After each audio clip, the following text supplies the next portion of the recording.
Ouais, bien sûr. Ok, בסדר. Depuis, bonsoir à toutes et à tous. On est content. On se retrouve sur l'île Mode. On est avec le Rav Menachem Ackerman pour parler de Torah, la Torah du Gaon de Vilna.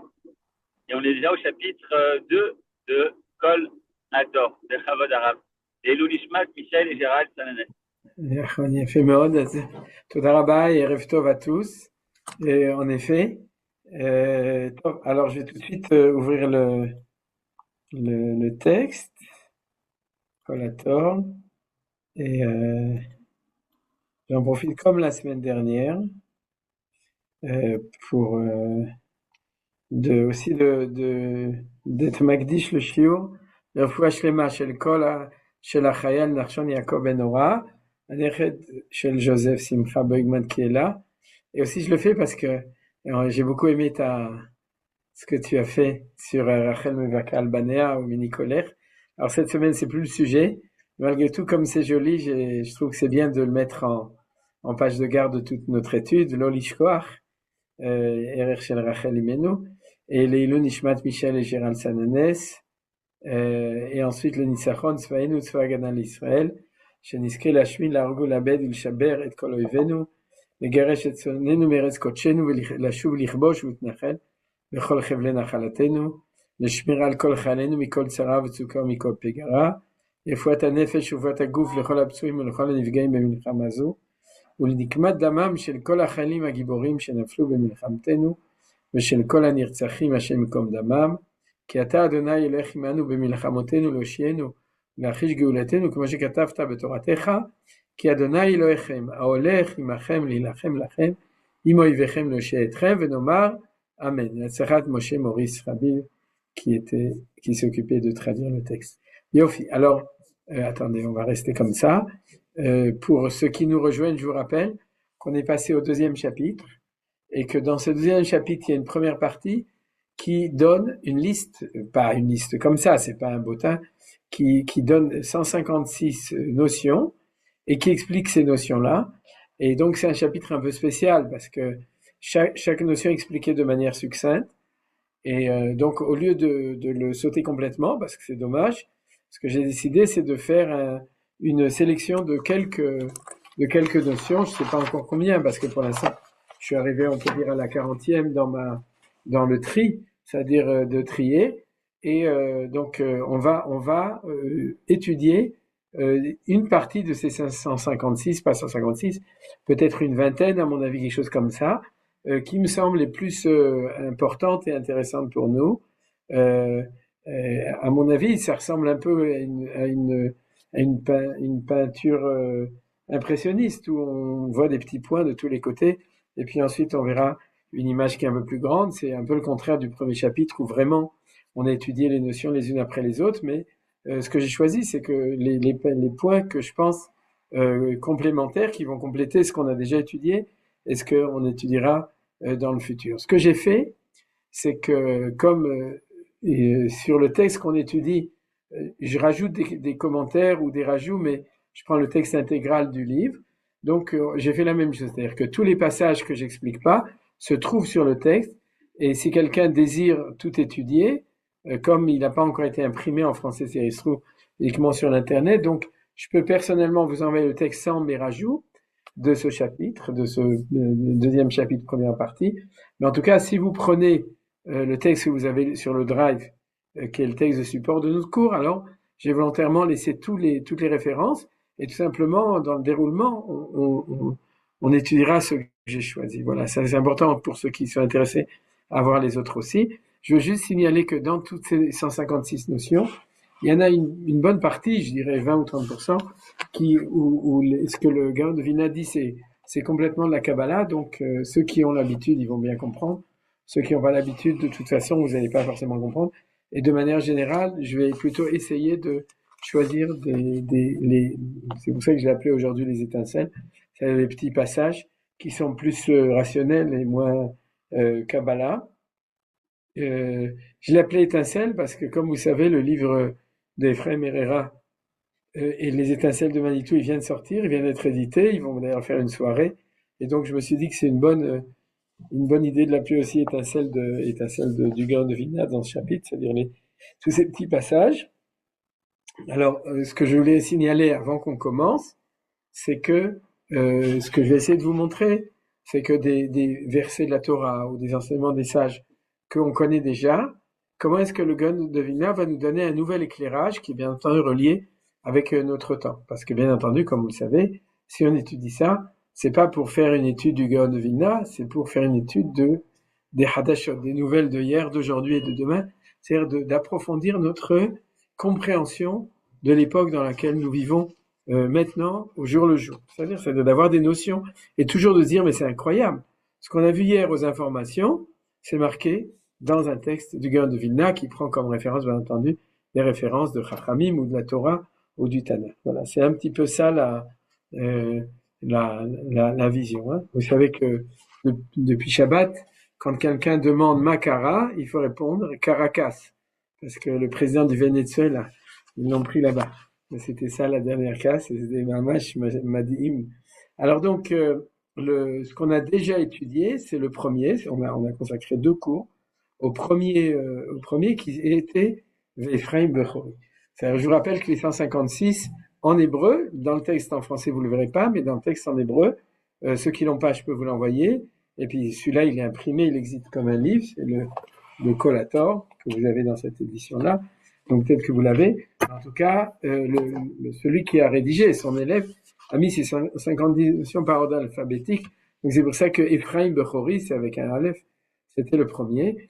Et j'avais décidé de l'étudier profondément, puisqu'on a consacré deux cours, parce qu'il tournait autour de la paracha de la semaine dernière et de la semaine d'avant. Donc c'était l'occasion d'approfondir aussi la bénédiction que Yaakov fait à Yosef, à Ephraim et Ménaché et tout.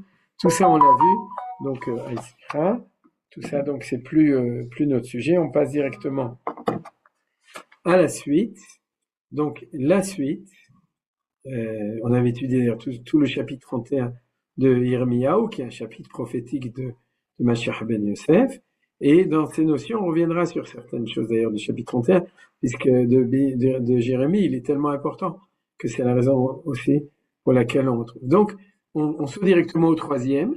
Le second, j'ai fait un petit signe comme ça en bleu pour reconnaître ceux qu'on va étudier.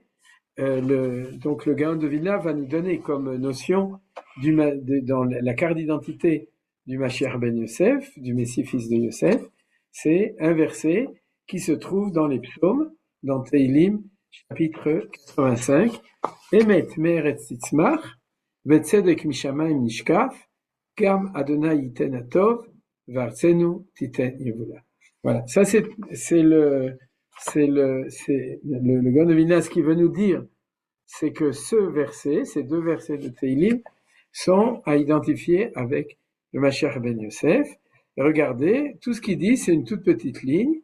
Ces versets se réfèrent au Mashiach ben Yosef, ici de la terre d'en bas, et la justice qui représente la vertu de din, rigueur. C'est-à-dire que les 2 mots donc, que remarque le Gaon de Vilna, le premier, c'est Me'eretz, c'est issu de la terre, donc d'en bas, et ensuite, excusez-moi, vous pouvez dire le numéro des versets parce que moi je vois pas, donc j'ai besoin de savoir quelle ligne vous êtes en train de nous dicter, enfin de lire. C'est Teilim 85. Je vais encore agrandir. Non, mais moi je vois pas parce que je suis aveugle. Ah, ben Hachem, quand vous lisez, dites tout va bien, Baruch Hashem, il m'a tout donné, Akadosh Baruch Hu. Il m'a tout donné, j'ai besoin de rien. Ce que j'ai besoin uniquement, c'est quand vous lisez un Télim, vous dites le numéro de D'accord, très bien. C'est bien que vous me le disiez. Bezrat Hashem, à partir de maintenant, je tiendrai compte de ce que vous me demandez. Et on a vu la semaine dernière dans la paracha que Yaakov Avinu, il y a marqué dans 2 versets l'un après l'autre. Le premier, Veine Yaakov Kavdu Mizoken lo yochal lirot, et ensuite il y a marqué Vayar et Ben Yosef Vayomer mi ele. C'est-à-dire qu'alors qu'il voyait pas, il y a marqué qu'il a vu, et nos sages nous disent qu'il a vu au-delà, puisqu'il a vu leur descendance Beruach HaKodesh. Ça veut dire que des fois, quand on voit pas l'extérieur, on voit plus l'intérieur des choses. C'est pour ça que dans la tradition de Chachamim, quelqu'un qui est non-voyant, il s'appelle Saginao, celui qui voit mieux que tout le monde. Donc, Bezrat Hashem, Shetiski Lirot Yoter Mikulam, de voir ce qui est au-delà. Alors, le chapitre de Teilim, c'est le chapitre 85. Tu veux que je le dise en hébreu ou en français? En français, c'est bien 85. Moi, j'imagine que c'est bien. Et donc, c'est le verset 12 et le verset 13, et dans lequel donc ce que nous dit le Gaon de Vilna, c'est pas grand chose. D'accord? Il dit juste qu'il faut mettre l'accent sur deux mots. Sur la première partie, c'est le mot Eretz, et le deuxième, c'est le mot Tzedek. Vous voyez, Tzedek, justice, parce qu'il dit que la justice représente la vertu de din, de rigueur, et ça on sait, on l'a déjà appris dans le premier chapitre, que la Géoula de nos temps vient plus du côté de la rigueur que du côté du chesed. C'est-à-dire, alors, c'est ça qu'on voit. Alors, qu'est-ce qu'on peut, nous, apprendre tout ça, au-delà de ce que nous a dit ici le Gaon de Vilna? La première chose, je voudrais parler du premier mot, c'est-à-dire du mot de Emet. C'est-à-dire, je vais même le mettre en caractère d'or, parce que c'est un mot important. C'est-à-dire, le mot de Emet.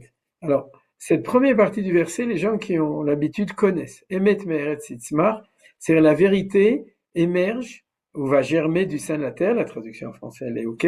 Elle est Besséder, c'est-à-dire elle va pousser depuis la terre. Alors pourquoi est-ce que c'est un chidouche? C'est un chidouche parce qu'en fait, c'est pas vrai, a priori. La vérité, elle vient du ciel. C'est-à-dire, le monde ici, c'est Alma de Shikra, c'est le monde du mensonge, le monde ici-bas. Et la vérité, c'est la Elokut, c'est la divinité. Comme, par exemple, on dit que Moshe émet, le Torah émet. Vous vous souvenez que Moshe est vérité et la Torah émet. Et il y a aussi marqué que Chotamo shel HaKadosh Baruch Hu émet. Le sceau de HaKadosh Baruch Hu, le tampon de HaKadosh Baruch Hu, Chotamo shelo émet. Et c'est vrai. C'est-à-dire que normalement, la vérité, elle descend du ciel. Et c'est pour ça que quand David Amelech nous dit Emet meretz titzmach, c'est obligatoirement un chidouche. C'est-à-dire que c'est pas une vérité absolue. Pourquoi j'insiste là-dessus? C'est que souvent, il y a des rabbanim qui font des drashot qui utilisent le début de ce verset, puisque c'est Teilim, donc tout le monde peut utiliser les versets de Teilim pour faire des drashot. Ils vous disent, oui, lorsqu'un homme fait un chidouche dans la Torah, c'est ça la vérité. Et chaque fois que quelqu'un dit quelque chose, c'est vrai parce qu'il a réfléchi, il a une idée, etc. C'est une espèce d'apologie permanente du fait que si quelqu'un a une bonne idée, alors c'est la vérité divine. Et ça, faut faire un petit peu attention à ce genre d'approche. C'est vrai que l'homme doit faire des chidushim, l'homme peut faire des chidushim, il peut innover des choses, mais ériger ça en système que la vérité, elle vient de la terre, c'est-à-dire c'est contraire à Torah Temet, puisqu'il y a énormément de drashot, je vous ai cité que 3 de Chachamim qui disent absolument pas ça. Alors donc, ça veut dire qu'il y a une parcelle de vérité qui vient de la terre. Et pour bien le comprendre, c'est ça le chidouche, comme je vous ai dit, du Gaon de Vilna, il va te dire, cette vérité qui vient de la terre, c'est lorsque c'est le Mashiach ben Yosef. Ça veut dire quoi? Ça veut dire que, quelle est la spécificité du Mashiach ben Yosef par rapport à Mashiach ben David? On a vu, c'est ce qu'on appelle la Itaruta Diletata. Vous vous souvenez? C'est-à-dire cette valeur pour que les choses arrivent, alors il faut qu'il y ait le réveil d'en bas, c'est-à-dire qu'il faut qu'il y ait l'initiative. C'est quelque chose qu'on a déjà vu dans le premier chapitre, c'est un des points essentiels qu'on a appris, mais ce qui est important, c'est de voir encore un verset qui nous explique ça, et qui, d'ailleurs, du coup, veut dire que on peut pas dire n'importe quoi avec ce verset, de dire que chaque fois. Mais il y a sûrement d'autres explications, mais en tout cas, c'est une explication centrale qui veut dire que ce verset, il parle pas de n'importe quel juif qui est à l'Yeshiva et qui écrit un petit chidouche de Torah ou qui est chez lui, mais il parle d'une grande vérité. C'est quoi? C'est la vérité qu'il y a des vérités qui ne sont vraies que parce que l'homme prend en main les choses. C'est-à-dire tant que tu prends pas ton destin en main, Dieu n'amènera pas la Géoula. Et ça, c'est la force de Mashiach ben Yosef, vous vous souvenez. C'est-à-dire que le Mashiach ben David, il descend sur son nuage, c'est la Gemara, page 98, folio A de Sanhedrin qui le dit, alors que le Mashiach ben Yosef, c'est celui qui agit par initiative. Et ça, c'est tout à fait le profil d'identité du sionisme. À tel point que ça explique, c'est une des raisons pour laquelle le sionisme a été fait par des gens pas religieux. Pourquoi? Par réaction au fait que les religieux étaient passifs. C'est-à-dire, c'est pas ils étaient, ils sont jusqu'à aujourd'hui. Ouais, de manière d'ailleurs terrible à propos de ce qui se passe avec l'armée, avec les Haridim. C'est-à-dire qu'ils disent, non, nous, c'est pas nous. C'est Dieu qui va nous amener la Géoula. C'est-à-dire, il va arriver, il va nous envoyer un Moshe Rabbeinu, et puis il va nous amener la Géoula, il va nous ramener en Israël sur des ailes d'aigle, et c'est lui qui va descendre le temple. Vous vous souvenez, chaque fois qu'on discute, c'est lui qui va construire le temple, et c'est lui qui va nous défendre, et on n'a pas besoin que qui que ce soit à l'armée et tout. C'est-à-dire, cette vision passive des choses, c'est quelque chose qui a provoqué la révolution du sionisme. C'est-à-dire, les sionistes qui sont venus en Israël, ils ont dit, il y en a marre d'entendre ce que disent nos parents et nos grands-parents à Vilna ou à Oran, je sais pas où, en tout cas à Vilna et à Varsovie, qui disent, nous on est assis ici, on attend que le Mashiach y vienne. C'est-à-dire, ils ont dit non, c'est nous qui allons amener les choses. Et du coup, le prix qui a été payé terrible, c'est qu'ils en ont profité pour jeter la religion, parce qu'ils ont dit, les religieux, pas des pacifiques, ils sont passifs. Ouais, c'est-à-dire, ils sont pas actifs. C'est-à-dire, alors du coup, être actif, ça veut dire, à Kadosh Baruch Hu, on se débrouille sans toi. C'est-à-dire, on n'a pas besoin de toi, nous on fait, puisque toi, tu fais pas. La preuve, c'est que depuis 2000 ans, tu fais pas, et que ceux qui t'attendent, ils font pas non plus, ils attendent que tu fasses. Donc, on va faire nous. Et s'ils avaient étudié le Gaon de Vilna, et si l'enseignement du Gaon de Vilna avait été enseigné partout, alors sans doute que ça n'aurait pas provoqué cette cassure, parce que ils auraient compris que la religion authentique de la Géoula de Mashiach ben Yosef, c'est que c'est parce que tu fais que tu es de manière active, que tu réalises la volonté religieuse de Hakadosh Baruch Hu d'être actif. Et ça, c'est cette parcelle de vérité qui s'appelle le Emet Me'eretz Titzmach. Vous comprenez? Il y a un Emet en temps de Géoula qui est qu'à ce moment-là, il faut que tu prennes ton destin en main. Quand on parle tu, c'est le peuple juif. C'est-à-dire, il faut se réveiller, il faut prendre la pioche, il faut prendre le M. ou le Uzi, qui est Uzi Vezimratia, ouais, c'est-à-dire, et puis il faut tirer. Il faut se tirer en Israël, et puis il faut commencer à travailler. Alors c'est ça que le Gaon de Vilna a vu dans cette phrase, et donc c'est comme ça qu'il a lu cette phrase extraordinaire. Où est-ce qu'on voit qu'il y a une allusion à la Géoula? Même dans le mot Titzmar. C'est-à-dire, si vous voulez, Emet, c'est qu'il y a une vérité comme ça, mais Eretz, c'est que cette vérité, c'est la vérité qui émerge d'en bas, ça veut dire qui vient de l'initiative humaine, et Titzmar, on voit que le Mashiach, il s'appelle Tzemar. Dans la Hamida, je vous rappelle, Et Tzemar David Avdecha Merat Tzmiach. Ouais, vous vous souvenez, vous marquez 2 fois, Tzemar David Avdecha Merat Tzmiach. Donc la notion de Tzmicha, c'est une notion de Géoula. Je vous rappelle que dans le Mishneh Berach, qu'on fait tous les Shabbats matin, Vivarech Medinat Israël, Reshit Tzmichat Géoulaten. Donc ce mot Tzmicha, c'est quelque chose qui est spécifique à la Géoula. Donc les 3 premiers mots du verset sont complètement dans la Géoula. Ce que nous dit la fin du verset, c'est un deuxième chidouche du Gaon de Vilna, c'est que et toi, le ciel t'aidera. C'est pas parce que c'est toi qui fais que le ciel il a démissionné, puisque il y a dans ce verset Emet Meretz Titzmar Vetzedek Mishamayim Nishkam. Donc vous avez le mot Eretz, vous avez le mot Shamayim. Je vais aussi le mettre en bleu du coup. C'est-à-dire qu'il y a quelque chose. Alors, mais Nishkaf, ça veut dire qu'il est vu. Ouais. Briller du haut des cieux, c'est pas une bonne traduction. Ashkafa, c'est regarder. En français, scoop. Ouais. Ou en latin, ou j'avais déjà expliqué. L'ashkif, c'est tout scoop. D'ailleurs, c'est vrai dans l'évolution du mot parce que le mashkov, ça veut dire le fronton de la porte qui représente la possibilité de voir au loin. C'est-à-dire la Ashkafa et le Mashkov, il s'appelle en araméen Askupa. Et c'est de là que vient une échoppe en français. Ouais, une échoppe, c'est une escope, Ashkafa. Et donc, la justice, elle est projetée du ciel. Mais ça veut dire quoi? La vision et l'action, c'est 2 choses différentes. C'est-à-dire que c'est pas parce que le Mashiach ben Yosef émerge d'en bas et agit qu'il n'y a pas une idée idéologique du Mashiach ben Yosef au niveau de la Torah. C'est-à-dire, c'est pas les gens de Yehuda s'occupent de religion et les gens de Yosef, ils s'occupent du tracteur, c'est-à-dire de faire démarrer les trucs. Mais dans Yosef, il n'y a pas de religion, il n'y a pas de Torah, il n'y a pas de machin, etc. C'est-à-dire, c'est les Chilonim. Alors, le chidouche de ce verset, c'est que le Emet, chez Tzomach mitoch Adama, Yeshlo Ashkafa Mina Shamayim. C'est-à-dire, il y a une vision spirituelle du ciel qui correspond à cette action idéologique de la terre. Vous voyez, c'est comme ça que le Gaon de Vilna explique tout ce passouk. Et quelle est la vision idéologique? Le tzedek.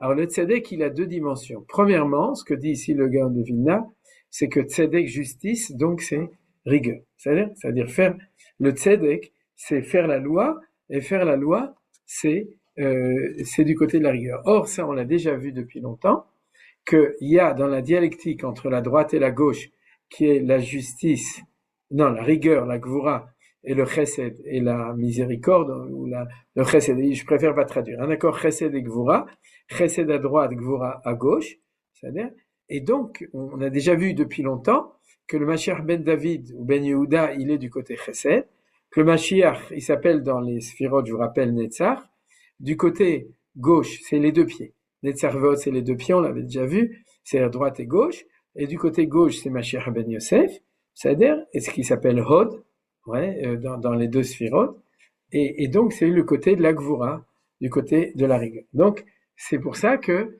le mot qui donne l'idéologie de ce Emet qui émerge de la terre, c'est le mot Tzedek. C'est ça qui est important. Maintenant, ce qu'on va voir après, qu'on a déjà vu, mais qu'on va voir dans d'autres versets, ça nous fait un petit peu un approfondissement, une révision des données, c'est que vous vous souvenez qu'il y a un verset au tout début de Yeshayahu qui dit Tzion b'mishpat tipade v'shavea b'tzedaka. C'est-à-dire que la Géoula de Tzion, la Géoula sioniste, elle doit se faire dans la justice. Elle doit se faire dans la justice. C'est-à-dire que quand on parle de la Gvura, c'est pas recevoir des coups. La rigueur, c'est pas recevoir des coups. C'est-à-dire pas du tout. C'est jamais comme ça. C'est-à-dire, mais ce qui est important, c'est cette notion de midat hadin, c'est que c'est fait dans la rigueur de la réalité. C'est de nouveau le fait que c'est l'éveil d'en bas de manière naturelle. Quand c'est miraculeux, c'est du chesed, c'est-à-dire que Dieu, il transforme tout se transforme, il n'y a pas de problème.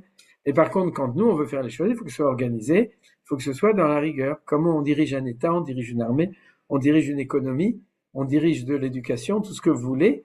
Tout ça, la notion de rigueur, c'est le faire avec être rigoureux dans la manière de faire les choses comme elles doivent être faites. Ça, c'est ce que nous dit le Gaon de Vilna. Et dans cette chose-là, la justice, la rigueur et tout, il y a aussi la notion de que ça doit être fait dans la justice sociale, dans la justice. Et c'est ce qui explique pourquoi actuellement il y a une grande crise. C'est-à-dire la crise de la Ma'achet HaMishpat actuellement en Israël, c'est parce que le début de l'État d'Israël a été fondé avec un idéal de justice sociale extrêmement haut. C'était le socialisme à l'époque. Le kibbutz, on avait vu que le Gaon de Vilna avait des idées très kibbutznikiot. Vous vous souvenez, midot shavot, l'égalité entre les personnes. On avait vu, c'était un des paragraphes qu'on avait vu avant. Et donc, actuellement, il y a une grande crise, tout simplement parce que tous les juifs en Israël savent de manière profonde que Tzion b'mishpat tipade v'shavea b'tzedaka, c'est on peut pas avoir de réussite de la Géoula s'il n'y a pas de justice. Or, nous accusons les derniers des Mohicans d'une chita de justice qui a fait son temps et qui a dégénéré, qui est celle du Bet Mishpat Elion, de Aaron Barak, qui ne fait que casser la baraque, comme vous savez. Cette semaine, il a encore fait quelque chose. C'est-à-dire, et donc, nous les accusons d'avoir fini leur carrière et de ne plus être capables de faire réaliser le projet de justice dans l'État d'Israël. C'est en fin de compte, aujourd'hui, ce gros conflit. Où il est marqué là. Vous avez compris pourquoi il est marqué là? Parce que quand on te dit que Vetzedek Mishamei Mishkaf, c'est-à-dire que la Hashkafa, la vision de la Géoula de Mashiach ben Yosef, elle est dans la notion du Tzedek et du Mishpat, à ce moment-là, il faut savoir quel Tzedek et quel Mishpat. Théoriquement, c'est Mishpat à Torah et Tzedek à Torah, c'est-à-dire que c'est Din Torah. Maintenant, il faut savoir si les rabbins actuels qui sont en place dans l'État d'Israël sont capables d'instaurer un tzedek et un mishpat de Torah à l'intérieur de Médinat Israël.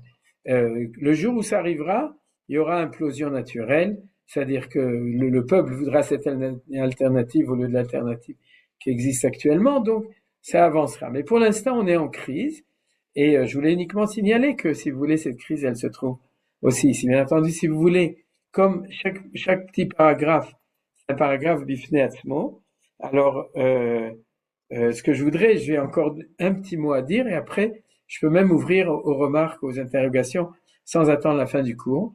Le point qui est important après ça, c'est que dans cette dialectique du ciel et de la terre de Géoula, puisqu'on voit très bien, la preuve que David Ameller, qui était un prophète et qui a écrit Teilim, Beruach HaKodesh, c'est des choses qui sont connues, c'est marqué dans la Gemara, dans tout et partout, que David Ameller, il a mis le verset 13 après le verset 12. Et le verset 13, c'est-à-dire, c'est Gam Adonai Iten Atov Artzenu Tenivula.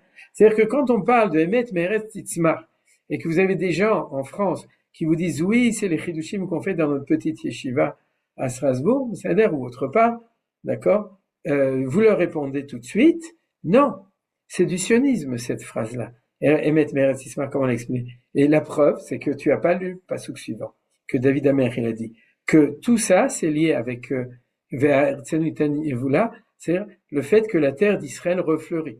C'est-à-dire, or vous vous souvenez que El Echaketz Megoulemisé, que le signe que la Géoula commence, c'est quand la terre d'Eretz Israël recommence à fleurir. Vous vous souvenez, ça on va l'étudier souvent dans les textes du Gaon de Vilna parce que c'est un point essentiel. Si tu vois que le désert et que les marais et que les montagnes refleurissent, alors tu sais que le temps du Géoula de Mashiach ben Yosef est arrivé. Or, c'est ce qui a marqué Va'aretzenu titen yevula, c'est-à-dire qu'elle redonne ses moissons de manière prodigue. Et d'où on le voit, qui Hachem iten atov. C'est-à-dire que le paradoxe, c'est de penser que si la Géoula vient tout d'abord dans la difficulté du vox populis, c'est de l'émergence de l'action humaine, c'est difficile de faire bouger les choses. C'est pas comme quand Dieu qui entrouvre la mer Rouge ou qui fait des makotes, mais c'est avec l'effort humain. Et que en plus c'est dans la rigueur, tu vas dire alors c'est pas bien, ou c'est bien mais c'est trop dur, laissons les autres le faire et puis quand ce sera fait vous m'appellerez, je fais mon allié. C'est-à-dire, quand tout sera déjà construit, je viens. C'est-à-dire, et on nous dit non, Hachem iten atov. Hachem, c'est le nom de Chesed, de Tov. Vous savez, de miséricorde, iten atov. Et on a vu, Ureh Betuv, Yerushalayim, on a déjà vu que la Géoula de Yosef, c'est pas parce que c'est dur que c'est pas bien. C'est-à-dire, or, nous le savons, c'est des choses que nous savons de notre expérience de vie, que des choses qui sont très bien, eh ben, il faut le fum tsaharagra, c'est il faut fournir l'effort pour l'avoir, et on sait que l'enjeu en vaut la chandelle. Ouais, je crois que c'est comme ça qu'on dit. Je sais pas pourquoi il y a une chandelle dedans, mais en tout cas, on le sait que l'effort qui est fourni, on le voit en Israël. On sue, on transpire, mais Hachem noten et atov. Il nous donne le bien, on voit le bien en Eretz Israël, et ce bien, c'est Artzenu iten yevula. C'est-à-dire donc, c'est très important de voir comment le Gaon de Vilna, a priori dans des versets d'un chapitre de Teilim qu'on va réciter comme ça, il a vu et il a identifié directement avec ce qu'on appelle le processus identitaire de Mashiach ben Yosef. Voilà. Ok, donc je m'arrête 2 minutes si vous voulez poser des questions. Je crois qu'il y avait quelqu'un qui voulait poser, qui a mis une main. Non? Ça me permet de vous dire quelque chose. Oui, vas-y. Alors, déjà, moi, je trouve votre conférence est magnifique, mais vos jeux de mots sont très profonds. Moi, j'apprécie énormément vos jeux de mots. À chaque fois, vous faites des jeux de mots. Et deuxièmement, moi, j'apprends énormément avec vous. Malheureusement, les lundis, c'est très rare que je puisse suivre directement parce que moi-même, j'ai d'autres obligations. Mais j'ai été, comment dirais-je, je sais pas comment le dire, mais j'ai été éduqué, on va dire, dans ma jeunesse par Rava Mamblo, le Karta. C'est exactement le contraire de ce que vous nous dites. Mais je trouve très intéressant ce que vous dites et pour moi, c'est extraordinaire parce que c'est vraiment la Torah d'Eretz Israël que j'apprends avec vous. Voilà, c'est ce que je voulais vous dire. Je ne vais pas entrer dans la Torah de Rav Amram Blo et des Nitrokarete, tout ça. Ceux qui connaissent, c'est bien. Ceux qui ne connaissent pas, c'est pas important. Mais c'est pour vous dire que pour moi, c'est vraiment quelque chose de très nouveau à chaque fois que je vous écoute. Voilà. Chazak ou Baruch. Merci beaucoup. Pourquoi, C'est un témoignage de Baal Tshuva. Quand on passe d'une certaine Torah à une autre Torah et qu'on pourquoi on a découvre traduit? c'est-à-dire, Pourquoi on a traduit la fidélité Emet? C'est bizarre ah, cette mais c'est du traduction. n'importe quoi, laisse tomber. C'est la Parce que- vérité. Oui, oui, mais la vérité, je vais dire les choses honnêtes. De temps en temps, je corrige, des fois, je corrige pas. Dans le principe, cette traduction, c'est la traduction du consistoire au 19e siècle. C'est la traduction officielle du consistoire. Or, le rabbin qui a traduit ça, il était en France dans la Galoute et il avait une tête de juif. On pourrait faire un doctorat sur les contresens ou sur les non-sens qu'il a fait exprès de mettre pour montrer en fin de compte combien c'était une Torah Akuma. C'est-à-dire, ok, mais c'est dans ce cas-là. Mais bon, Non, ça m'a cassé la tête, la fidélité. Je sais pas où est-ce qu'il a trouvé non, ça. d'accord. Ok, mais je suis tout à fait d'accord avec toi. En fait, dans le concept, je mets à droite le texte en français comme support, mais on étudie toujours en la Shana Kodesh, comme disait Manitou. C'est pour les gens qui ont besoin qu'ils puissent le lire. Mais prenez toujours la droite avec beaucoup surtout quand on étudie de manière réelle, en comprenant le sens profond des mots de cette manière-là. Mais c'est je suis d'accord avec toi. Alors on continue, on passe au paragraphe Hey 5 de ce qu'il dit, donc du collator, qui dit comme ça. C'est un autre verset. Vous voyez, on étudie comme ça des petits fragments. Even shlema vatzedek yelach, efa shlema vatzedek yelach, leman yarichun yamecha al adama, oui, leman yarichun al adama asher Adonai Elohecha noten lach. Donc vous pouvez lire à côté. C'est le verset qui commence par Aleph, donc il fait partie des 156, les notions essentielles qui nous permettent de comprendre ce que c'est que la Géoula de Mashiach ben Yosef, qui est ici. Alors, vous voyez que ça, comment ça s'appelle, Pontsev, c'est les poids et mesures, c'est-à-dire c'est la mitzvah dans la Torah qui nous oblige, qui nous interdit de falsifier les poids et les mesures, et qui nous oblige à avoir des poids exacts. C'est-à-dire, Even Shlema Vatzedek Yelach, Efa Shlema. La différence entre Even et Efa, Even c'est un poids, et Efa c'est une mesure volumique. Comment est-ce qu'il traduit? Bon, c'est pas traduit comme ça, mais il y a en hébreu une expression, Lola Asot, Efa va Efa. Je sais pas si vous connaissez cette expression, mais c'est de faire deux mesures volumiques qui sont différentes pour l'un ou pour l'autre. Donc vous avez des Hagav, le mot tzedek qui se retrouve, vous voyez, je l'ai mis en bleu, qui se retrouve et qui suit l'idée. C'est-à-dire, j'ai aussi choisi ce passage parce que il va continuer le développement de l'étude qu'on a fait auparavant. Alors on va étudier ce que nous dit le Gaon de Vilna sur ce passouk-là.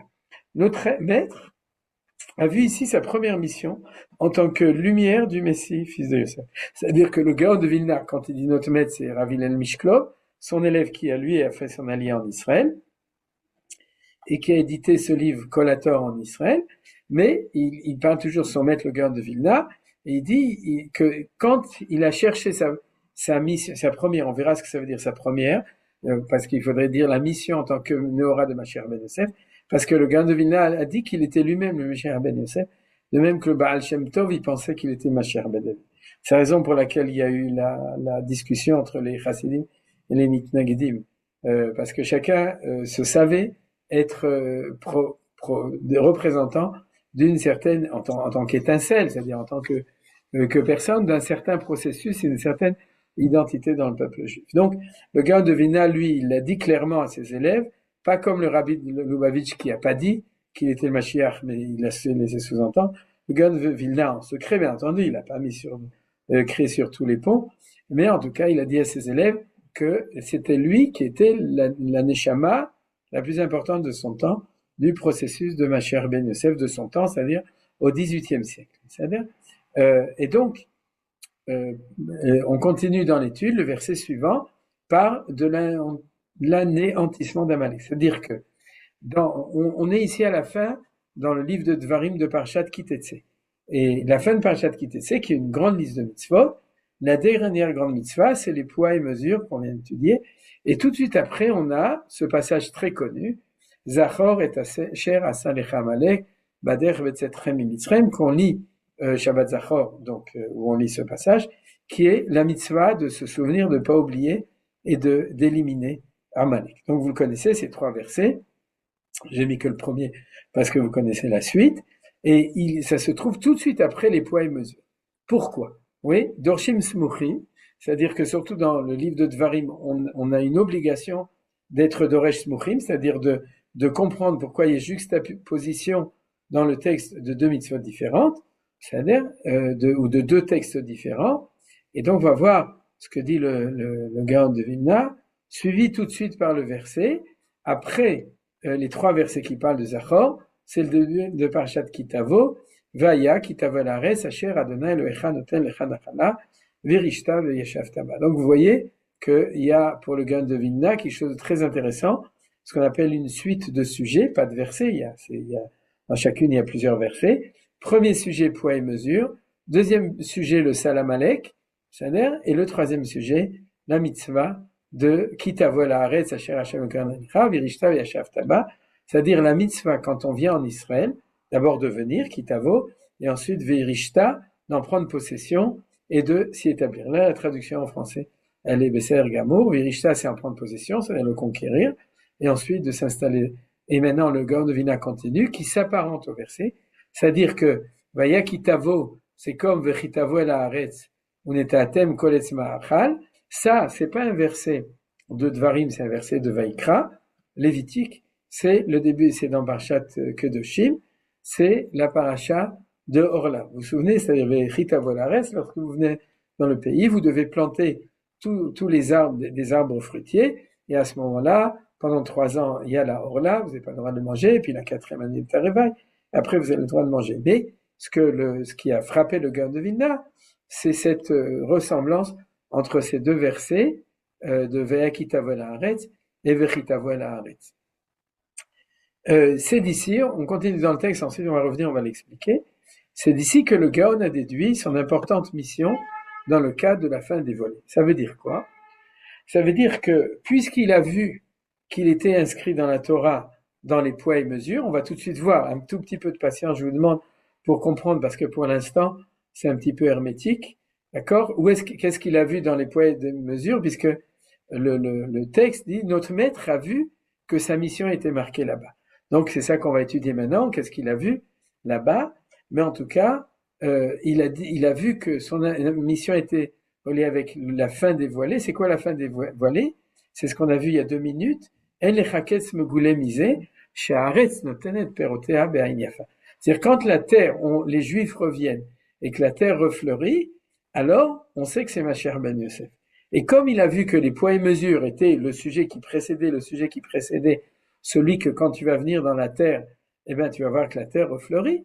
Donc il a dit, si je suis là-bas, je sais que mon rôle à moi c'est Mashiach ben Yosef et pas Mashiach ben David, puisque je m'occupe d'une Géoula qui se fera par le fait que la terre refleurit. Je continue, et notre maître a écrit sur le verset Even Shlema. Oui, Even Shlema, c'est le verset où il a vu qu'il était là-bas, c'est le début du verset qu'on a étudié au début, qu'il relève de la vertu de Din du côté gauche. C'est-à-dire pourquoi? C'est un petit peu clair, les poids et les mesures, c'est marqué Tzedek, Tzedek, donc on vient au thème qu'on a vu dans le verset d'avant. C'est-à-dire quand tu vois Tzedek, c'est Midat Hadin, on voit qu'il est conséquent dans sa lecture. C'est en fait, il nous donne des manières de déchiffrer certains versets de la Torah. Et c'est seulement alors qu'il était on lit tout le texte et puis on va étudier chaque passage.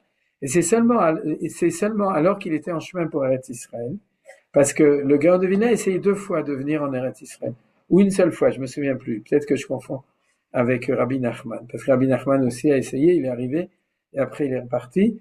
Et le Gaon de Vilna, je crois, maintenant je me souviens, il a essayé 2 fois, c'est marqué dans un livre d'histoire, et il s'est arrêté en chemin. Et tous les historiens disent qu'ils savent pas pourquoi il s'est arrêté en chemin. C'est-à-dire que ça, c'est une chida. Ouais, c'est une énigme pourquoi le Gaon de Vilna, qui était le plus sioniste, n'est jamais venu en Israël. Alors, comme ceux qui étudient cette histoire, ça les intéresse, alors on a ici le texte officiel de la réponse pourquoi il n'est pas venu. quand les historiens ils disent qu'ils savent pas, c'est parce que oui, ils veulent pas se baser sur des notions de Kabbalah qui sont marquées ici, ou ils veulent bien, mais ils veulent pas vous le dire. Vous comprenez? Alors moi, et je veux bien le dire, et en plus, je veux bien vous le dire aussi. Donc comme ça, c'est un scoop, de nouveau.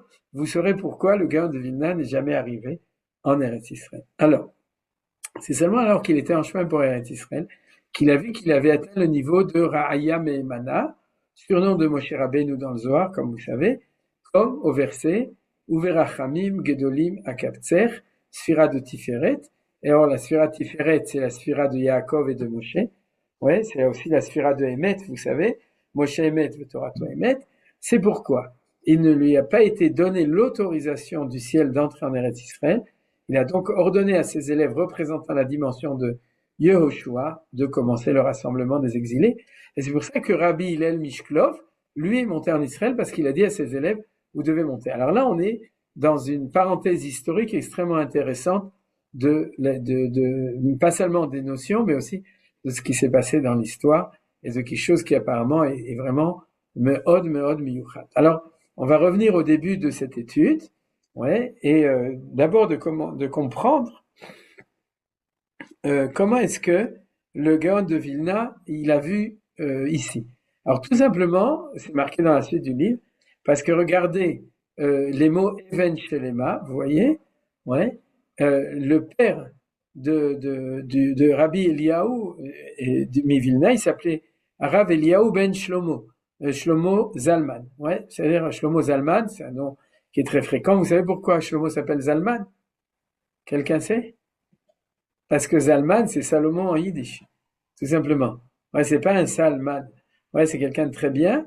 Ouais, et donc chez tous les Shlomo s'appellent Shlomo Zalman. Alors, comme Rav Shlomo Zalman Auerbach et tout, c'est-à-dire parce que ça veut dire Shlomo, c'est-à-dire tout simplement. C'est comme si on disait Shlomo Salomon. Et donc, il a vu ici Eliyahu ben Shlomo. Vous voyez? Aleph ben Shlomo. Mieux que ça, la gematria de Even, c'est la même gematria à un près que Eliyahu. Faites le calcul. 1, c'est pas un problème, c'est ce qu'on appelle avec le collège. C'est-à-dire que dans les gematriotes, une différence de 1, c'est Beseder Gamour, c'est la même valeur numérique. Donc il a vu dans Even Eliyahu, dans Shlomo son nom, il a dit que donc je suis marqué ici. Alors ça veut dire quoi? Vous vous direz, mais c'est le Gaon de Vilna qui était cette personnalité, il s'attache à des petites choses tellement comme ça. Alors on l'étudiera dans la suite du livre. C'est-à-dire, je ne veux pas anticiper, parce que c'est dans le chapitre 3 ou 4, je me souviens plus, ou 5, qu'il en parle.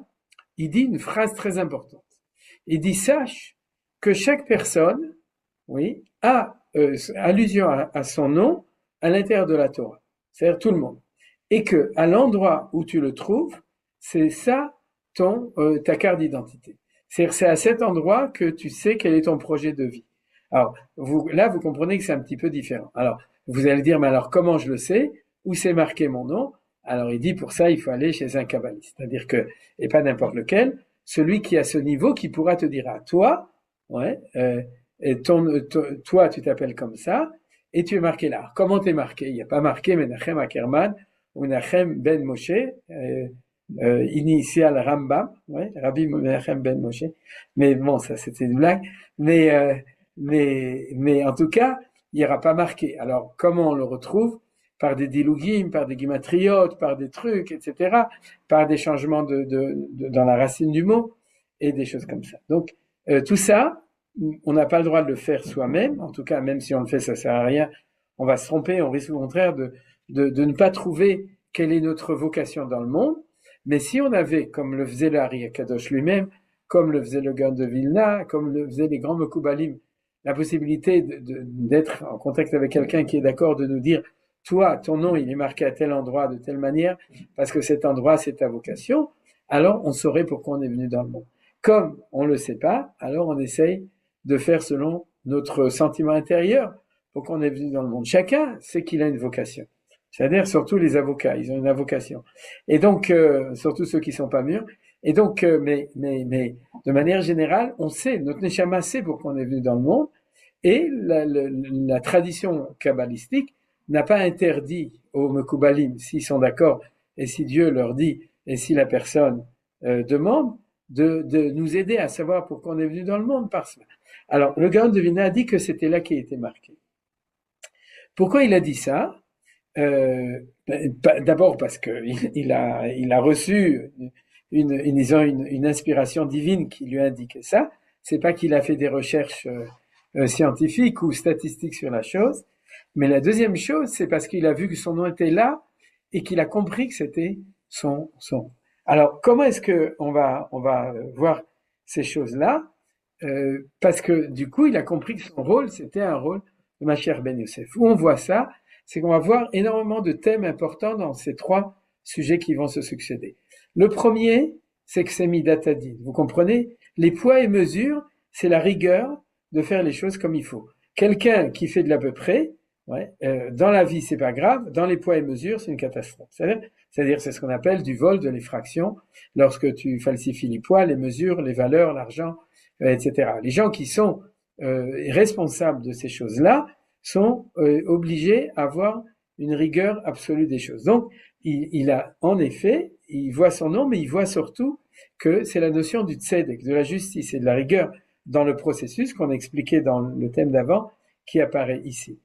La deuxième chose, c'est que, de manière tout à fait étonnante, il y a très peu de mitzvot où la Torah nous promet que si tu le fais, tu auras longévité sur la terre d'Eretz Israël. Vous vous souvenez où est-ce qu'on le dit? On le dit deux fois par jour. Shmona Israël. Dans Shema Israël, oui, mais on le dit sur Shiluach Haken. Shiluach Haken. Shiluach Haken, il y a fait Meod. Oui, mais il n'y a pas marqué le Mani Yichudi Adamecha. Je ne sais pas si c'est marqué à la Dama. Et aussi Kibud Avaem. Oui, mais dans ces deux-là, il faut vérifier si la promesse, c'est la longévité ou la longévité en Eretz Israël. Là où c'est marqué, c'est le chemin, en effet, le Ma'an Yirbu Yemechem Bimenechem, Al Adama, Asher Nishba Adonai, Lavotechem Latitlet, qui met à Shamaïm à l'arrêt. D'ailleurs, Shamaïm Varet, vous voyez que c'est lié avec son étude. C'est-à-dire que, on dit que c'est la mezouza dans la Gemara de Kiddushin. C'est pour ça qu'on dit, la mezouza, c'est une segoula pour Arichut Yamim. Mais, en fait, c'est tout le chemin. C'est Vishinatam Levanecha, Emuna, Tfilin, Mezouza, etc. C'est tout le chemin. La Torah nous dit, le premier d'ailleurs là, c'est le Kiyum Mitzvot, Vasafta Deganecha, Vetiroshcha, etc. Tout ce paragraphe de la Torah, il a une promesse. Mais c'est assez rare. D'accord? Là-bas, c'est normal. C'est Kabbalatol Mitzvot de manière générale. C'est un passage. Mais là, on a une mitzvah spécifique dans lequel la Torah nous dit. Donc, on voit tout de suite que c'est une mitzvah sioniste. Vous comprenez? C'est-à-dire que tu veux que Yarichu Yamecha, et de nouveau, ne faites pas du tzimtzum, de la restriction à l'individu. C'est-à-dire, si moi, je fais attention à mes poids et mesures, alors je vais vivre longtemps sur la terre d'Israël. Amen, qui est une génération de Bezrat Hashem pour chacun. Mais c'est pas du tout de ça que la Torah, elle parle. Elle parle du peuple juif. Elle est en train de dire, si tu réussis à créer une société juste, alors ta société, elle va se prolonger. Et on sait très bien d'ailleurs dans toutes les Torechot, toutes les remontrances des prophètes, que la destruction du temple et l'exil, il est aussi venu à cause de la dépravation, du manque de justice qu'il y avait en Israël. On revient au thème dont on a parlé tout à l'heure. Donc, le garde de Excusez-moi, Rav Ackerman, j'ai pas compris. Le schéma, c'est oui ou non? J'ai pas compris. Vous avez commencé. Le schéma, c'est oui. C'est oui. C'est oui. Et où vous le voyez que c'est Arichut Yamim? Dans le deuxième paragraphe, le Ma'an Yirbu Yemechem Benechem. Aladama, Shernishba. Ah, de là, on voit que c'est Arichut Yamim. Ça, j'aurais pas pensé. D'accord, merci. Exactement. Mais c'est-à-dire, et là, on le voit pour une mitzvah. Mais justement, dans la lecture du Gaon de Vilna, c'est pas une mitzvah. On parle de la justice d'une société au moment de la Géoula qui fait que le processus messianique, il va réussir. Ok? Donc déjà là, on a une indication très forte de ce que le Gaon de Vilna a dit, c'est ma vocation, mais en fait, c'est le projet. Deuxième chose qui est importante dessus, c'est-à-dire, c'est la notion de Amalek. Or, on l'a déjà vu, et on va le revoir encore plein de fois. D'ailleurs, dans les 156 notions, il y en a plusieurs que je vais sauter, mais qui parlent de ça. Le Gaon de Vilna nous dit, quand tu reviens en Israël, tu vas rencontrer Amalek. C'est-à-dire l'ennemi numéro 1 du retour en Israël, c'est pas l'Égypte, c'est pas les chrétiens, c'est pas les Arabes, c'est Amalek. Et ça, c'est quelque chose qui, du coup, est complètement transparent.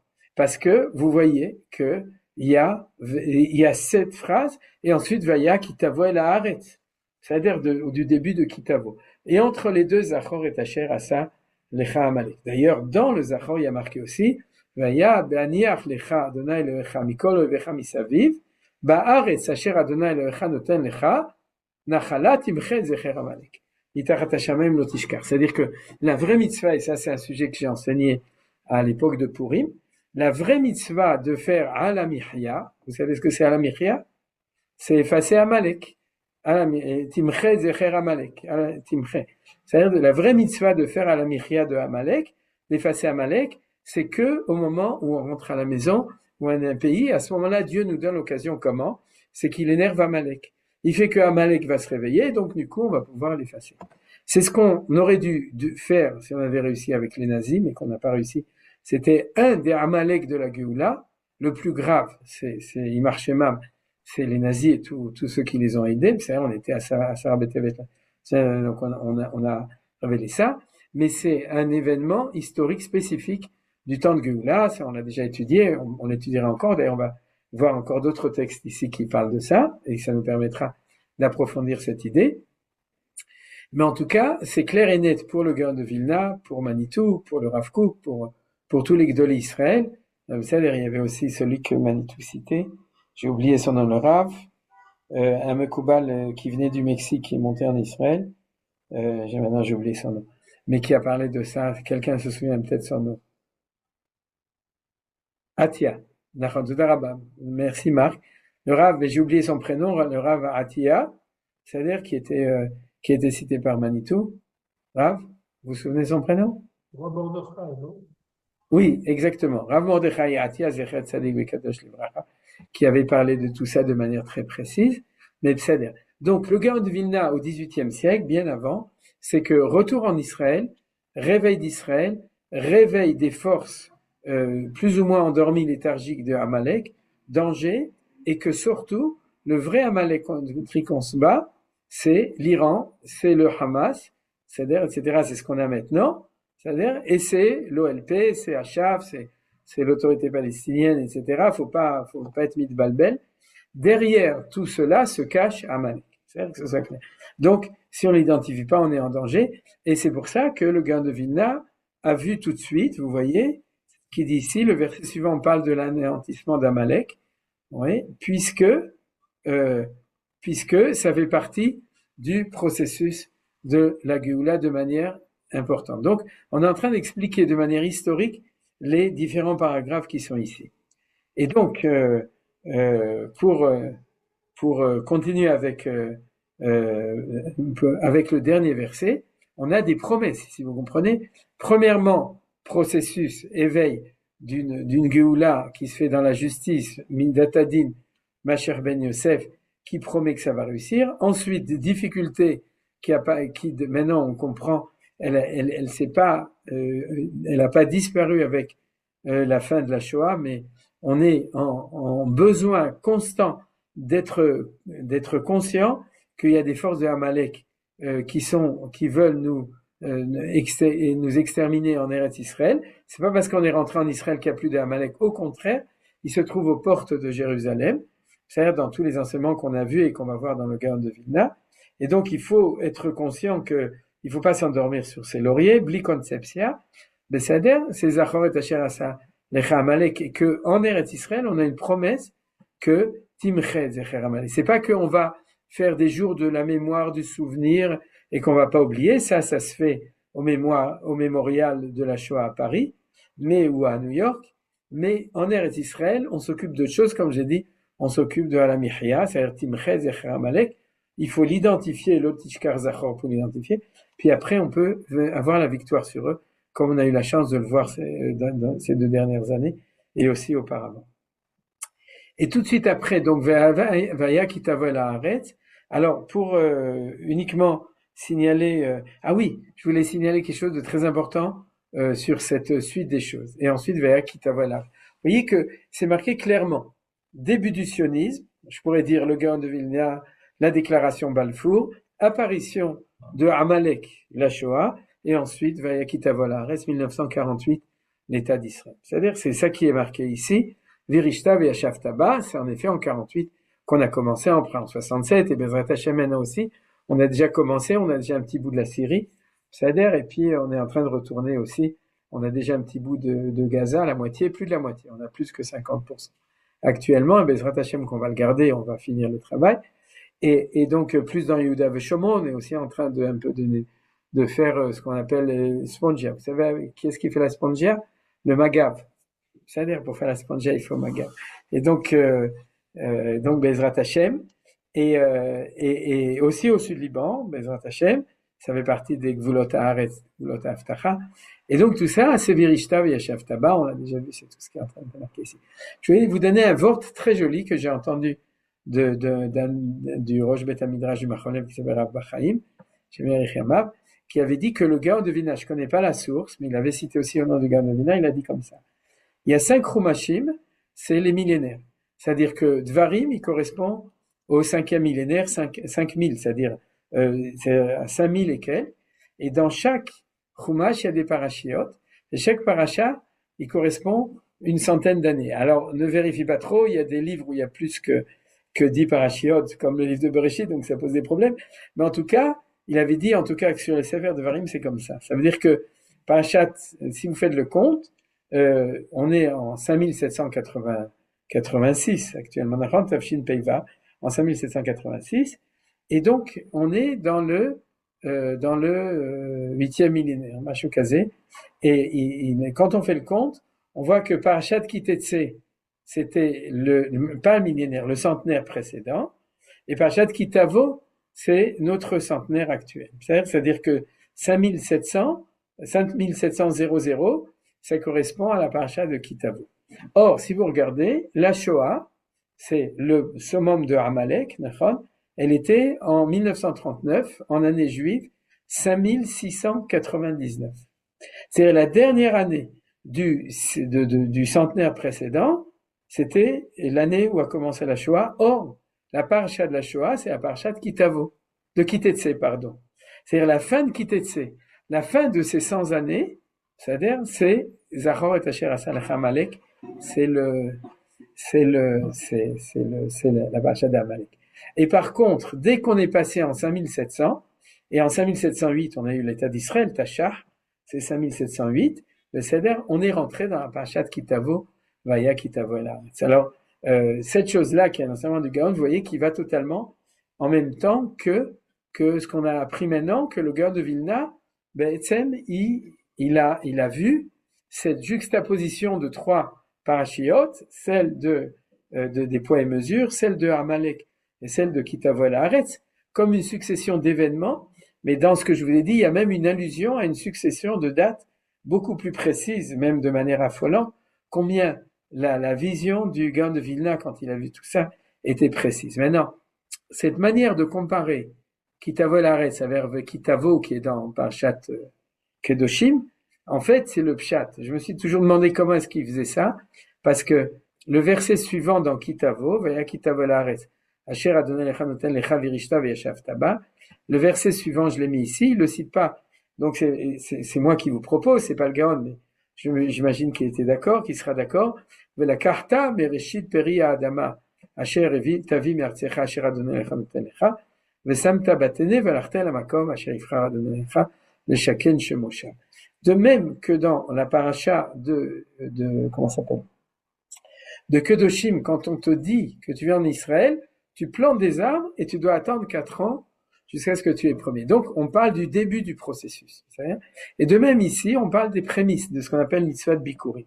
Alors, c'est quoi les Bikurim? C'est le premier fruit. Or, on a vu que Ephraim Bechori, quand le Gaon de Vilna lit le fait que Ephraim est le Bechor dans la paracha de la semaine dernière, vous vous souvenez, ça veut dire que c'est le premier Messie. Vous vous souvenez que c'est toute la discussion avec les Haredim. Est-ce que les temps messianiques commenceront avec un processus de Yosef ou avec un processus religieux de Yehuda? Et cette affirmation de Reshit Simichat Geulatenu, que la Geoula commence avec un processus Mashiach ben Yosef, ça s'appelle Ephraim Bechori. Donc l'allusion est extraordinaire. Quand tu viens en Israël et que tu l'as conquis, au début de Kitavo, qu'est-ce que tu fais? t'amène les premiers fruits. Allusion au fait que on parle d'un temps de Géoula qui est le Reshit Smichat, c'est le début du moment où ça pousse, et c'est les bikourim. Voilà, ça c'est quelque chose que je vous ai rajouté ici. Maintenant, on va terminer, parce que c'est l'heure, avec l'histoire cette histoire de son allié en Eretz Israël. C'est-à-dire, c'est quoi? Alors ça, c'est vraiment parce que c'est pas des gens comme nous, c'est les Gdolé Israël, le Gaon de Vilna, le Baal Shem Tov, le Rachaim Akadosh, oui, qui étaient tous plus ou moins à la même époque, le Admor Azaken. C'est pas des gens comme nous, c'est des gens qui sont délégués par Dieu pour être ce qu'on appelle les Tzadikei Ador, c'est-à-dire les justes de la génération, le Rav Kook et tout, qui sont là pas pour faire des cours de Torah, mais pour faire avancer le regard de Shmuel, ce qu'on appelle en yiddish le Shmilblik.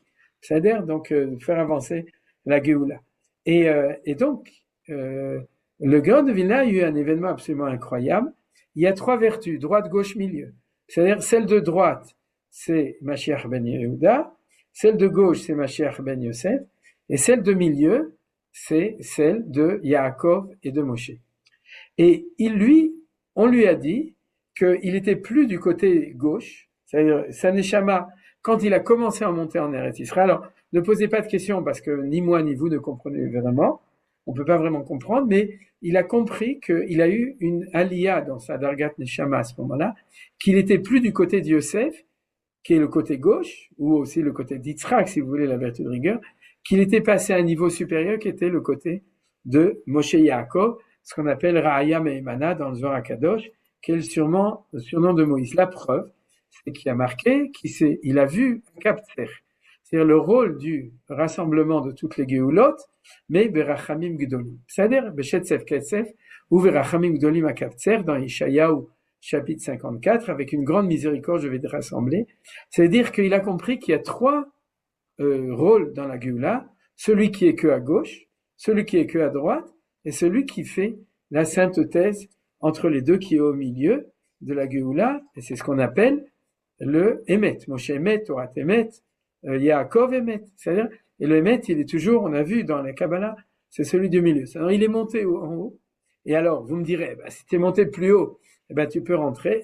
On ne comprend pas, mais du coup, il dit, puisque je suis arrivé à la Madriga de Moshe, sur Tiferet, vous voyez, alors du coup, il ne pouvait pas rentrer. Pourquoi? C'est marqué dans le remarque qui est marqué ici, et c'est ce qu'expliquent ses élèves, ici. Le Gaon était une étincelle de Moshe, notre maître, et l'autorisation d'entrer en Eretz Israël ne lui a pas été donnée.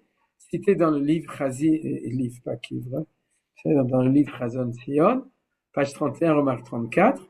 Et donc, du coup, il a dit, si je suis arrivé là, c'est pas moi qui rentre, c'est mon élève. C'est-à-dire, de même que Moshe a dit à Yoshua, il est rentré à Vilna, c'est-à-dire, et il a pas renoncé à la Géoula.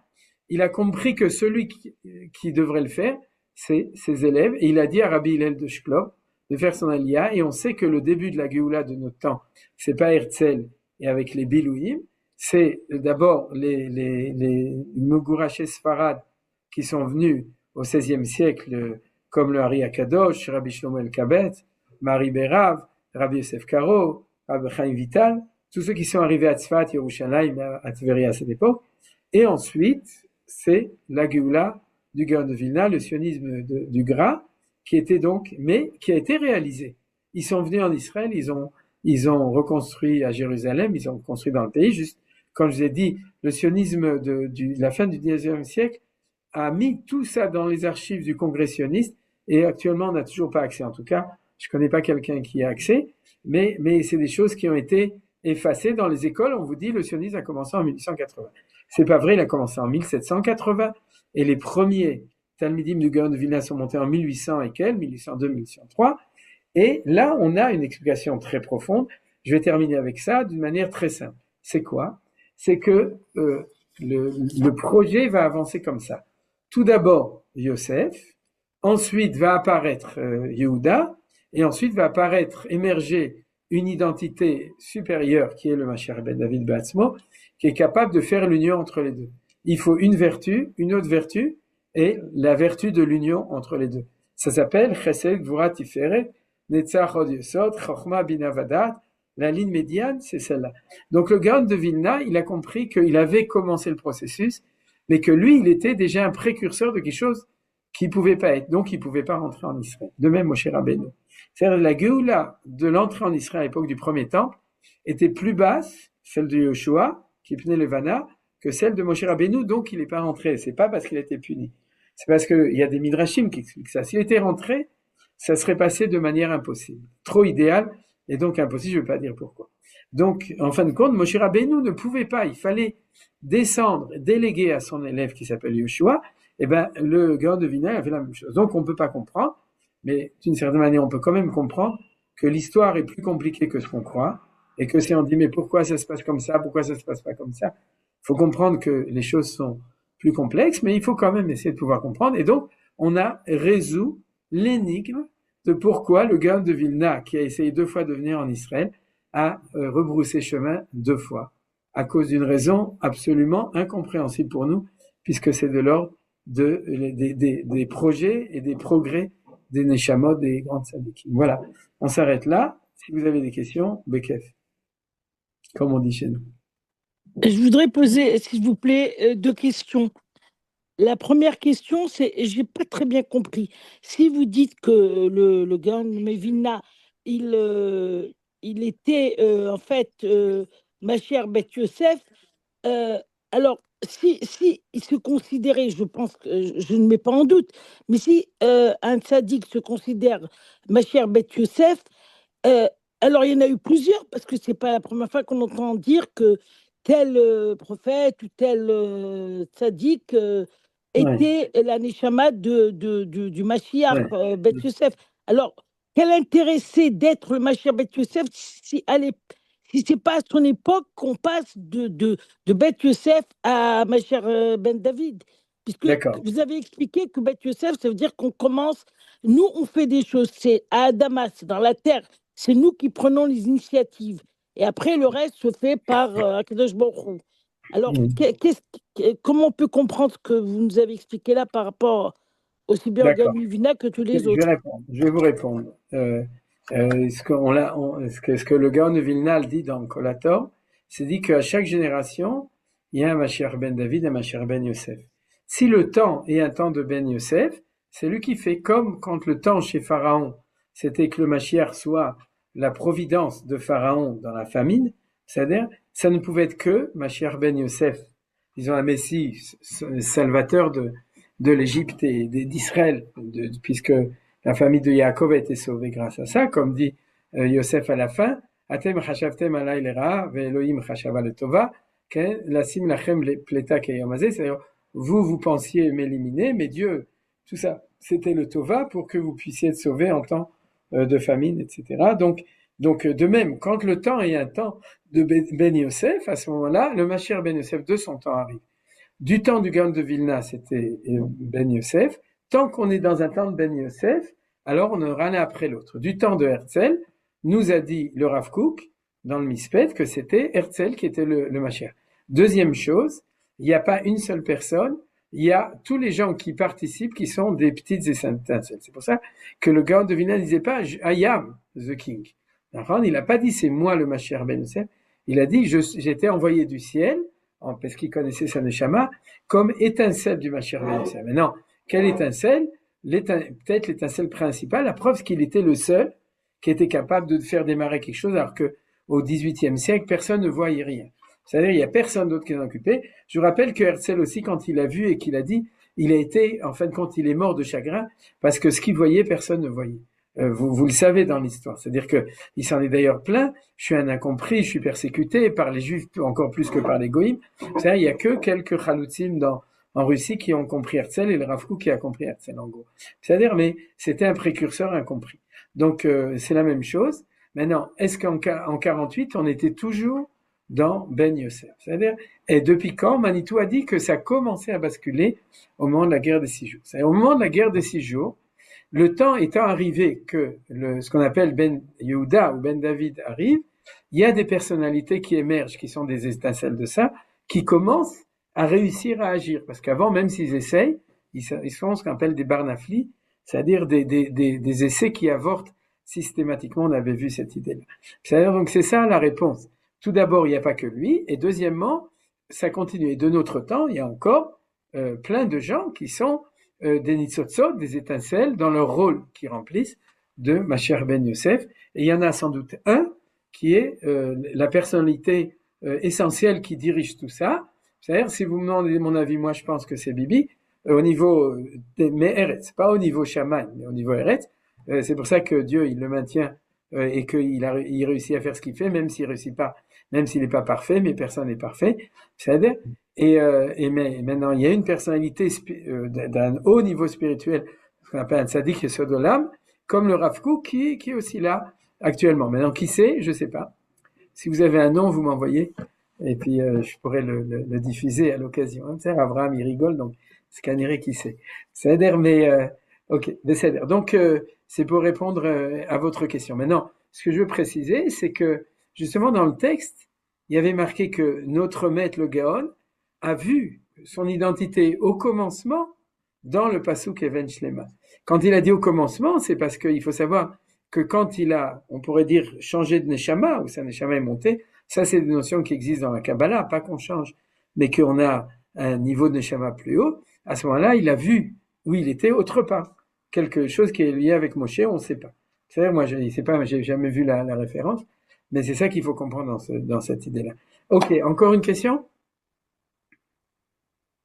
J'avais une, mais je l'ai oublié. Mais par contre, est-ce que ça voudrait dire que tous les grands tzadikim, parce qu'il y en a pas mal quand même, Oui, qui ne sont jamais venus en Eretz Israël, ils ont peut-être eux-mêmes senti qu'ils avaient la Neshama comme dit une étincelle de Moshe Rabbeinu, et ils ont envoyé leurs élèves, parce que les Lubavitch, il y en a beaucoup ici, les Satmar, il y en a ouais, beaucoup ici, mais eux, ils ne sont pas là. ouais. Alors, la réponse, c'est non. Pourquoi? Parce que, oui, je pense que le rabbi de Lubavitch, il avait ce genre de pensée, parce qu'il a exprimé le fait qu'il est là pour sauver les Juifs et les Goïms dans le monde entier. C'est-à-dire, c'est pour ça qu'il fait des bêtes rabat partout, dans le monde Oui, entier, parce que lui, il s'est dit, il y a ceux qui sont en Eretz Israël, et moi, Mina Shamayim, parce qu'en effet, il a déjà dit que il pensait que c'était pas son rôle de venir en Israël. Tout le monde lui a demandé, il a donné une réponse, et il a en général dit qu'il pensait que il était une étincelle messianique, mais qui devait ramener les Juifs qui étaient aux confins de la terre et aux confins du ciel, c'est-à-dire ceux qui sont le plus assimilés. La vérité, c'est que il réussit pas mal. C'est-à-dire le mouvement Lubavitch, de ce point de vue-là, il réussit de plus en plus. Donc, il a bien réussi à faire ce qu'il pensait faire de ce point de vue-là. Est-ce qu'il remplit un rôle de Messie dans le sens qu'il a envoyé ses élèves? Non. Parce que le rabbi de cette mère envoie personne en Israël, au contraire, il propose à tout le monde de repartir à Williamsburg, là où il y a un maire, Baruch Hashem, ils ont un père, ils ont une mère, le maire il est arabe, c'est-à-dire, mais en tout cas, mais ils n'envoient pas leurs élèves, ils leur disent pas de faire la aliyah, donc ils ne participent pas au processus de Géoula activement en coopération avec nous, avec le projectionniste. Donc c'est un problème. Et la vérité, c'est que le rabbi de Chabad non plus, il n'a pas encouragé les chassidim à venir en Israël. Il a découragé personne, il a encouragé les gens qui viennent en Israël de réaliser ce projet de venir en Israël. Il a encouragé tous les juifs d'Eretz Israël de faire des bonnes choses. Il a des prises de position très sionistes sur la sécurité, sur la conquête du pays et sur plein d'autres sujets, le rabbi Lubavitch, mais il n'a pas dit, puisque moi je te rassemble et que je te sors comment ça s'appelle ça, de Honolulu ou de Tahiti, c'est-à-dire alors, maintenant que tu as fait tchouva, fais ton aliyah, ça on n'a jamais entendu. Donc il y a un bug un petit peu, il y a un problème avec ça. mmh. Encore une question? Ou une remarque? Oui, Bruno, tu veux dire une chose? Non, je crois. Mais on t'entend pas, parce qu'il faut que tu ouvres ton micro. Sinon, c'est Avram, il a déjà ouvert. Non, Vas-y, je voulais Becham. poser une question sur la prédiction. C'est pas un problème au niveau halachique de pouvoir prédire l'avenir à partir de Dvarim, euh, à partir des textes, hein. Dans la mesure où on a vu aujourd'hui, la semaine dernière, avec la paracha la semaine dernière, que justement, au moment où Jacob il voulait faire des prédictions pour sa descendance, Ouais, il n'a pas pu le faire justement parce qu'on ne peut pas prédire l'avenir. ouais. Alors, ce que tu dis, c'est une erreur. Je m'excuse de dire les choses de manière tellement abrupte. C'est une erreur parce que l'enseignement qu'on a vu dans la paracha de la semaine dernière, c'est un enseignement parmi des dizaines et des centaines, et il peut pas être érigé en concept. C'est-à-dire, tu peux pas faire des cours de Torah, pas toi, c'est-à-dire des gens qui feront en disant, on apprend du fait que Yaakov voulait prévenir l'avenir, Venistam, qu'on n'a pas le droit de prévenir l'avenir. La seule chose qu'on apprend, c'est que quand tu es en début de exil, tu peux pas voir la Géoula et t'as pas le droit d'en parler parce que tu es trop loin. Il y a une très belle histoire du Malbim que j'ai déjà racontée une fois, il disait qu'on n'a pas le droit de faire des calculs eschatologiques marqués dans la Gemara, et pourtant la Gemara elle dit que tu as un signe, c'est quand la terre fleurit. C'est de ce qu'on a parlé. Alors il dit comment c'est possible que la Gemara d'un côté elle interdit et puis ensuite elle te donne un signe. Il a raconté une histoire, une parabole. C'est-à-dire il a dit une fois il y avait un marchand qui allait à la foire de Leipzig. Pour ceux qui sont ashkénazim, ils savent que la grande foire européenne, c'était à Leipzig. Et il a pris son fils avec lui dans la carriole pour aller à Leipzig. C'était 3 semaines de voyage en carriole. Au bout d'un quart d'heure, son fils lui demande, papa, dans combien de temps on arrive? Au bout d'une heure, il demande, papa, dans combien de temps? Alors son père, c'est pas marqué comme ça dans l'histoire, il lui donne 2 paires de claques et lui dit, arrête de m'embêter. C'est-à-dire, on n'a pas le droit, ne pose pas ce genre de questions. On a un truc. Au bout de 3 semaines, le père s'arrête et demande à quelqu'un, s'il vous plaît, dans combien de temps on arrive à Leipzig? Et puis la personne lui dit dans une demi-heure. Et le fils lui demande, mais papa, je comprends pas. Quand moi j'ai demandé, tu m'as donné 2 claques, et maintenant tu demandes. Il dit, t'as rien compris. Nous, on était au début du voyage, tu n'avais pas commencé à m'embêter. Là, je sais qu'on est presque arrivé, donc je demande. C'est-à-dire, et c'est là la réponse de la Gemara. Elle dit, quand tu vois que la terre fleurit, c'est que tu es à un quart d'heure du retour qui vous la vaut. Ils sont en train de revenir. À ce moment-là, tu dois t'occuper. Et c'est exactement ça l'enseignement de la parashat Shavua. Si tu es au début de la galoute, Yaakov, qui voyait jusqu'au bout, il aurait bien voulu dire à ses enfants, regardez, ça va se passer comme ça, comme ça, comme ça. L'exil d'Espagne, la destruction du temple, la Shoah, les pogroms, les machins. Ne perdez pas confiance. Un jour viendra et vous reviendrez. Et Dieu a dit, tu peux pas le dire. Pourquoi tu peux pas le dire? Ils vont tous déprimer entre-temps, ils vont rien comprendre, ils vont interpréter de manière complètement n'importe comment, ils vont dire le retour en Israël, c'est ma vie à New York parce que je suis depuis 200 ans là-bas ou à Vilna et tout. Tu ne peux pas révéler quand tu es à ce moment-là, il faut attendre le moment. Voilà, c'est ça. Marquez que comme la galoute a commencé, Nistam, à ce moment-là, ses yeux se sont devenus aveugles. C'est un Nistam Imeno. Et quand la Géoula commence, tu as l'obligation de parler de tout ça. Et c'est ça qu'a fait le Gaon de Vilna. Le Gaon de Vilna étant au début du temps du retour, il a révélé ce qu'on n'avait pas le droit de révéler avant. Et nous, on a l'obligation non seulement de révéler, mais surtout d'expliquer comment ça s'est déjà réalisé. Parce qu'il y a 2 choses dans l'étude des textes de promesses prophétiques. La première, c'est de dire ce qui va se passer demain. Et ça, même moi, quand on étudie, je fais très attention à pas le dire. C'est parce que d'abord je sais pas, et ensuite parce que il y a une imprécision dans ce qui est enseigné dans le Gaon de Vilna, ou dans Manitou, ou dans Havkouk, ou dans les prophéties des prophètes, puisqu'il y a la liberté de l'homme qui empêche de savoir exactement comment ça va se passer demain. Mais sur les choses qui sont déjà arrivées, et ou dans lesquelles se sont réalisées des promesses des prophètes, ou bien du Gaon de Vilna dans le Kolator, ou d'autres Gdolim dans ces 200 dernières années, on a une obligation qui s'appelle d'être Me'alel et Hachem, le Hodot ou le Hallel, c'est-à-dire de remercier, de reconnaître. Le Hodot, c'est reconnaître la réalisation des projets, parce que sinon, alors tout est au hasard, ou tout est grâce à l'homme, ou Mikré, ou Chiloni, ou etc. C'est au contraire, toute notre étude est là pour montrer que ce qu'a dit le Gaon de Vilna il y a 200 ans, c'est déjà réalisé selon des règles, et ensuite d'ériger des prototypes, tu vois, c'est-à-dire des règles de Géoula, qui elles sont valables pour la manière d'agir dans le futur, ou de comprendre ce qui se passe. Voilà. Mais tu as posé une très très bonne question. Alors, Bruno, je crois que tu voulais dire quelque chose, non? Attends une seconde, moi je vais te Ça y est. Ah, ok, d'accord, vas-y. Non, sur Rabat, ça m'a fait penser à une blague. Et c'est 2 Hasidim Lubavitch qui parlent du Mashiach. Ouais. Et alors, ils parlent longuement de Mashiach, ils argumentent, et tout d'un coup, Mashiach arrive. Ouais. Alors, les 2 Hasidim Lubavitch, ils le regardent, ils le dévisagent de la tête aux pieds, il ne ressemble pas du tout au rabbi. Donc, ils se regardent et ils disent, on aurait dû parler du rabbi. Très bien. Il a fait Bon, je dis ça sans vouloir dénigrer Chabad qui non, fait Shalom, bien entendu. C'est du juste bon boulot. Et c'est une Ouais. blague que j'ai envoyée à mon frère à Paris qui prie dans Ouais. une choule Lubavitch. Donc Ouais, voilà. j'ai dit une fois, lui, il mange du kohlrabi. Oui, il a bien rigolé. Il Elle n'est est pas bonne. Lubavitch, mais il a bien rigolé de la blague. Top. Alors, et si quelqu'un encore, Besséder, sinon on s'arrête là et on se retrouve Bezrat Hashem la semaine prochaine.